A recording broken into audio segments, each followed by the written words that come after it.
L'une des questions que vous devez vous poser, c'est... Quel prix êtes-vous prêt à payer pour réussir?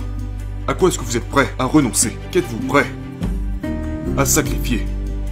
Parce qu'il s'agit toujours d'un compromis. Il s'agit toujours d'un compromis. 10 habitudes des gens qui ont beaucoup de succès. Pourquoi certaines personnes réussissent-elles mieux que les autres? Voyez-vous, nous ne décidons pas de notre avenir. Nous décidons de nos habitudes et nos habitudes décident de notre avenir. Personne ne réussit du jour au lendemain et personne n'échoue du jour au lendemain. Le succès n'est rien de plus que la somme de petits efforts répétés jour après jour. Aujourd'hui, je veux partager avec vous 10 habitudes à succès que j'ai acquises et développées au fil des ans. Habitude numéro 1. Les personnes qui réussissent assument 100% des responsabilités de leur propre vie.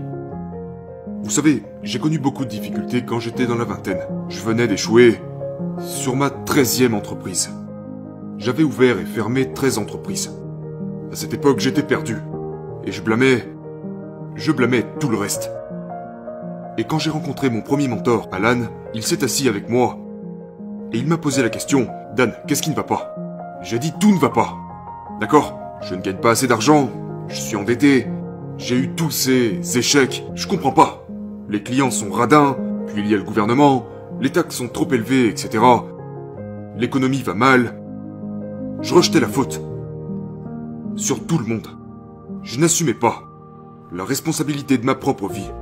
Et mon mentor m'a dit, tant que tu ne prendras pas 100% des responsabilités pour ta propre vie, tu ne réussiras pas. Et je m'étais dit à moi-même, peut-être qu'il a raison. Et j'ai dit, peut-être que c'est de ma faute. Il a dit pas peut-être. Parce que c'est toi qui as choisi de démarrer ces entreprises. Tu as choisi ces partenaires. Tu as choisi de passer du temps là-dessus.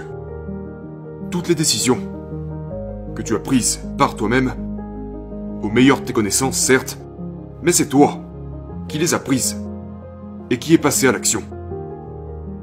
C'est à partir de là que j'ai appris à prendre mes responsabilités, et c'est quelque chose auquel vous devez penser. Parce que seuls les gens défectueux blâment les autres. Vous pouvez gagner de l'argent ou blâmer les autres. Vous ne pouvez pas faire les deux. Donc c'est l'habitude numéro 1. Prenez 100% des responsabilités vis-à-vis de votre propre vie. Habitude numéro 2, à savoir, décidez exactement ce que vous voulez. La plupart des gens dans la vie n'obtiennent pas ce qu'ils veulent parce qu'ils ne savent pas ce qu'ils veulent. Et mon mentor m'avait dit, Dan, tu dois te fixer un objectif. Maintenant, jusque-là, je ne m'étais jamais vraiment fixé d'objectif. Il a dit, je veux que tu te fixes un objectif. Qu'est-ce que tu veux par-dessus tout?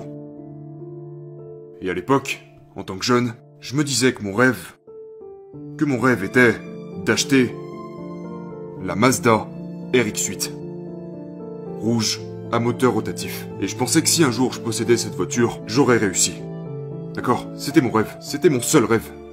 Parce que je pensais que ça serait tellement bien si je pouvais conduire cette voiture. Et il a dit super, fixe-toi ça comme objectif. Si c'est ce que tu veux, pars sur ça. Ok, j'ai dit ok, super. Parce qu'à cette époque, je faisais toutes ces choses. J'avais démarré toutes ces entreprises. Et je voulais subvenir aux besoins de ma mère. Mais j'avais besoin de quelque chose pour me motiver, d'accord? J'avais besoin de quelque chose que je pouvais voir, que je pouvais ressentir. Quelque chose sur lequel je pouvais me concentrer. Donc ça c'est la deuxième habitude. Vous devez savoir exactement ce que vous voulez. Une fois que vous savez exactement ce que vous voulez, l'habitude numéro 3 est de croire que c'est possible. C'est tout. Il vous suffit de croire que c'est possible. Pas seulement pour les autres, mais pour vous-même. Vous devez croire que c'est possible. Que c'est possible pour vous. Napoléon Hill en parle dans Réfléchissez et devenez riche. Tout ce que votre esprit peut concevoir et croire, vous pouvez le réaliser. Et c'est tout à fait vrai. Vous devez commencer par croire que vous pouvez le faire. Habitude numéro 4. Les gens qui réussissent visualisent leur réussite. Donc voilà ce que je fais. Une fois que j'ai défini quel est mon objectif, une fois que je prends à 100% la responsabilité de tout ce qui m'arrive, et que je crois fermement que je peux y arriver, je visualise ma réussite. Donc, j'avais découpé une page d'un magazine qui contenait ma voiture de rêve, et je l'ai mise sur mon tableau de visualisation. Je regardais cette image tous les jours, et je visualisais ce que ça ferait. Je fermais les yeux et je pouvais voir l'intérieur de la voiture. Je pouvais voir mes mains sur le volant.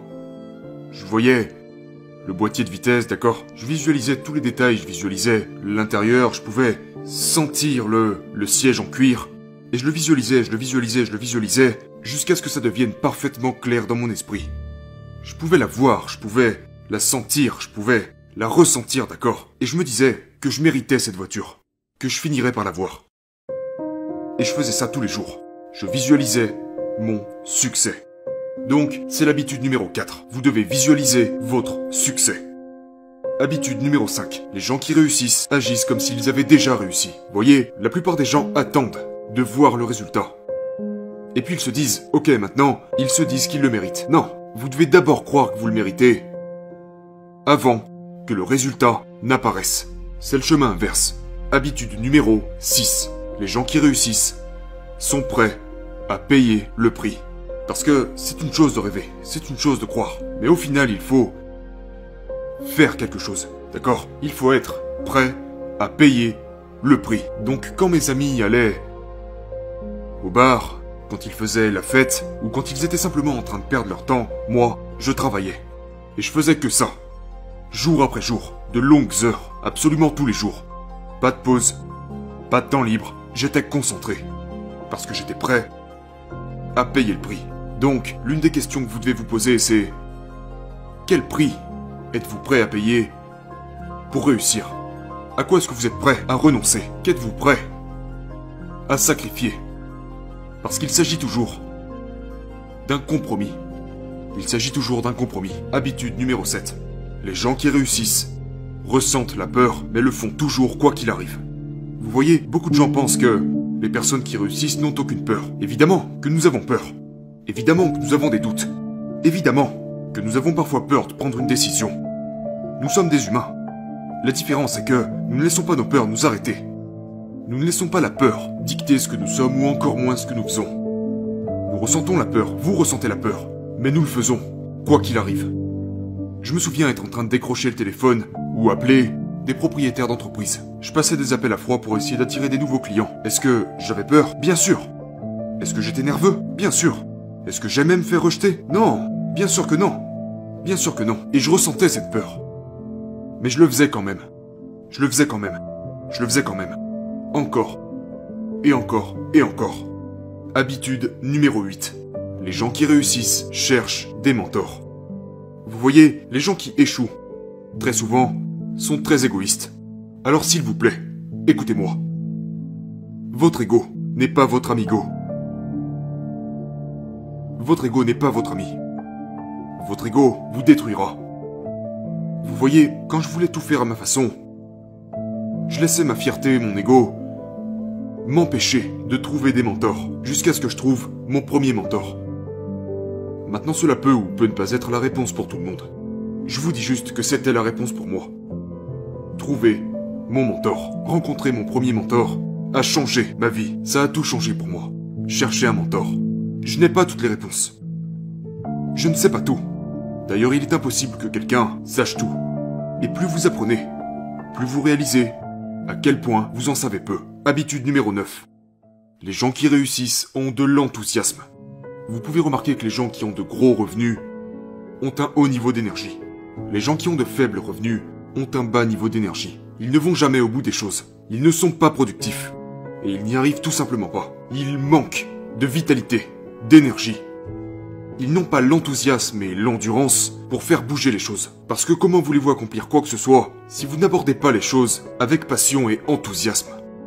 Vous n'êtes peut-être pas encore le meilleur dans votre domaine, mais si vous êtes enthousiaste, et que vous y croyez, que vous êtes passionné, extrêmement passionné à propos de ce que vous faites, vous allez y arriver. Donc c'est vraiment une habitude clé qui fait que tout fonctionne et qui nous mène à la dernière habitude, qui est l'habitude numéro 10. Les gens qui réussissent s'engagent à constamment s'améliorer. Donc les gens qui réussissent recherchent des mentors, mais ils ne cessent également jamais de s'améliorer. Il est toujours question de devenir meilleur, de devenir une meilleure version de soi-même. Si vous voulez être en meilleure santé, qu'est-ce que vous devez faire? Vous devez étudier la nutrition, vous devez étudier l'entraînement.